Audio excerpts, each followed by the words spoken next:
குட்டீஸ், praise the Lord. இன்னைக்கு story டெல்லிங்கோட topic என்ன அப்படின்னா டிசிப்ளின். டிசிப்ளின்னா என்ன? டிசிப்ளின்னா டு ஒபே. யார் என்ன சொன்னாலும் நம்ம அப்படியே செய்யறது. அம்மா நமக்கு ஒரு வேலையை சொன்னா நம்ம அப்படியே செய்யறோம்ல, அப்படி இருந்தா நம்ம கீழ் படிஞ்ச பிள்ளை அப்படின்னு அம்மா சொல்லுவாங்க. அதே மாதிரி நம்ம டிசிப்ளின்டா இருக்கிறப்போ நம்ம பொய் சொல்லக்கூடாது, யாருக்கும் கெட்டது நினைக்க கூடாது, உண்மையாவே இருக்கணும். எந்த சுச்சுவேஷன் வந்தாலும் நம்ம உண்மையா தான் இருக்கணும். பைபிள்ல கீழ்ப்படிதல்னா என்னன்னு சொல்லிருக்காங்கன்னு பாக்கலாமா? பைபிள்ல கீழ்ப்படிதல்னா என்ன அப்படின்னா, ஏசப்பா நமக்கு கொடுத்திருந்த ஒரு சில விஷயங்கள்லாம், பைபிள்ல சொல்லிருக்க விஷயங்கள்லாம் நம்ம அதை அப்படியே ஃபாலோ பண்ணணும். நம்ம அதை ஃபாலோ பண்றப்போ நம்ம வந்து ஏசப்பா சொல்றதெல்லாம் கேட்கிறோம்னு சொல்லிட்டு ஏசப்பா சொல்வார் கீழ்ப்படிஞ்ச பிள்ளை அப்படின்னு நம்மளை பார்த்து சொல்லுவார். சோ யாருக்காக இங்கே தெரியுது நம்ம யாருக்காக கீழ்படிறோம்? ஏசப்பா சொல்றதுக்கு, ஏசப்பா செய்ய சொல்ற எல்லா விஷயத்துக்கும் நம்ம கீழ்படிறோம். நம்ம ஏன் ஏசப்பாக்கு கீழ்படிஞ்சிருக்கணும்? ஏன் அப்படின்னா, நம்ம ஏசப்பாக்கு பிடிச்ச பிள்ளையா கீழ்படிஞ்சு இருக்கிறப்போ நமக்கு என்ன சுச்சுவேஷன் வந்தாலும், எவ்வளோ கஷ்டம் வந்தாலுமே ஏசப்பா நம்ம அதுல இருந்து வெளியே கொண்டு வந்து அதை விட நிறைய பலனோட கொடுப்பாரு, நம்ம நல்லா உயர்த்தி வைப்பாரு. நம்ம இப்ப வந்து டிசிப்ளின் ரிலேட்டடா ஒரு பைபிள் ஸ்டோரி பார்க்கலாம். இதுல நம்ம யாரை பத்தி பார்க்க போறோம்னா, டேனியல் பத்தி பார்க்க போறோம்.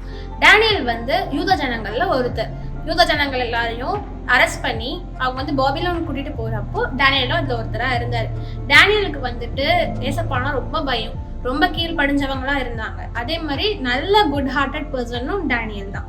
சோ அவருக்கு வந்து அந்த மாதிரி ஒரு நல்ல குட் ஹார்ட்டட் இருந்ததுனால தாரியன் ராஜா வந்துட்டு டேனியலுக்கு ஒரு நல்ல ஒரு பதவியில வச்சிருந்தாங்க, உயர்த்தி வச்சிருந்தாங்க. இது வந்து பாபிலோன் தேசத்துல இருக்கிற மற்ற மினிஸ்டர்ஸ்க்கு பிடிக்கல. ஏன்னா இவருக்கு ஒரு மினிஸ்டர் போஸ்ட் கொடுத்துருக்காங்க. அவர் வந்து பாபிலோன் தேசத்துல இருக்கிறவரும் கிடையாது, யூத ஜனங்கள்ல ஒருத்தர். அதனால அவங்க யாருக்குமே பிடிக்கல, எல்லாருக்கும் ஒரே பொறாமை. அதனால வந்து என்ன யோசிச்சாங்கன்னா, இவர் எதனா ஒண்ணு பண்ணி இவரை வந்து கீழே தள்ளி விட்டுறணும், நம்மள மாதிரி இவர் இருக்க கூடாது அப்படின்னு யோசிச்சு ராஜா கிட்ட போய் ஒரு ஐடியா கொடுத்தாங்க. அந்த ஐடியா என்ன அப்படின்னா, 30 நாளைக்கு வந்து ராஜாவை தவிர வேற யாரையுமே மக்கள் வந்து வணங்கக்கூடாது. அப்படின்னு என்ன அர்த்தம்? 30 டேஸ்க்கு ராஜாவை தவிர வேற எந்த மனுஷனையோ இல்ல வேற எந்த ஒரு தேவனையுமே வணங்கக்கூடாது அப்படின்னு ஒரு சட்டத்தை பிறப்பிக்கணும் அப்படின்னு சொல்லிட்டு அந்த மினிஸ்டர்ஸ்லாம் போய் ராஜா கிட்ட சொன்னாங்க. ராஜாவும் அந்த சட்டத்தை வந்து பிறப்பிச்சுட்டாங்க. அப்பவும் என்னாச்சு, டேனியல் வந்து 3 டைம்ஸ் அவர் ஜெபிப்பார் ஒரு நாளைக்கு. ஆனா அவர் அந்த 3 வேளை ஜெபிச்சுட்டு தான் இருந்தாரு. ஆனா இந்த ரூலை வந்து நம்ம ஃபாலோ பண்ணனா என்ன ஆகும் அப்படின்னா, ரூலை ஃபாலோ பண்ணாதப்போ ஒரு சிங்க கெபில அவங்க வந்து தள்ளப்படுவாங்க. சிங்க கெபினா என்னது? சிங்க கெபினா ஒரு கேவ். அந்த கேவ்ல வந்து லயன்ஸ் இருக்கும்.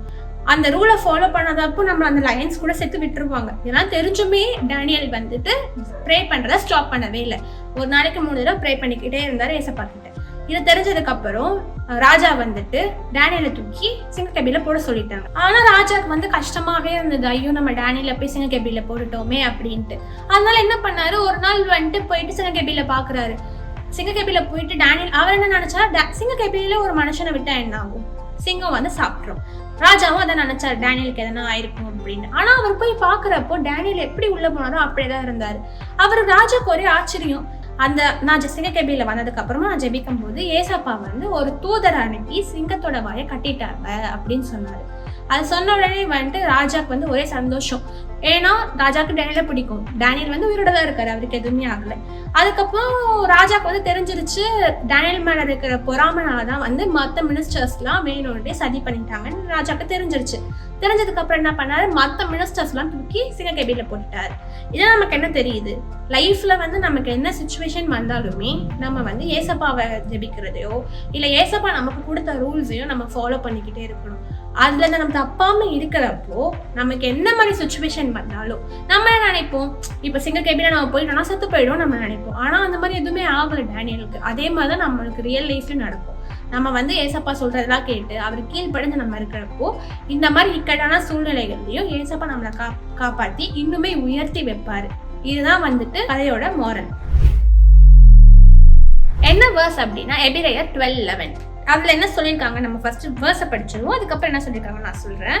எந்த சிச்சையும் தற்காலத்தில் சந்தோஷமாய் காணாமல் துக்கமாய் காணும், ஆகிலும் பிற்காலத்தில் அது பழகினவர்களுக்கு அது நீதியாகிய சமாதான பலனை தரும். இதுல என்ன சொல்ல வராங்க அப்படின்னா, எந்த ஒரு டிசிப்ளின்டான ஆக்டையுமே வந்து நம்ம புதுசா ஸ்டார்ட் பண்றப்போ இல்ல அந்த மொமெண்ட்ல ஸ்டார்ட் பண்றப்போ நமக்கு கஷ்டமாவே இருந்தாலும், ஆனா ஒரு லாங் டேர்ம்ல நம்ம வந்து டிசிப்ளின்டா இருக்கிற பிள்ளைகளா இருக்கிறப்போ நமக்கு வந்து அதுல நிறைய நல்லது நடக்கும், நிறைய சக்சஸ் பார்ப்போம் அப்படின்னு சொல்றாங்க.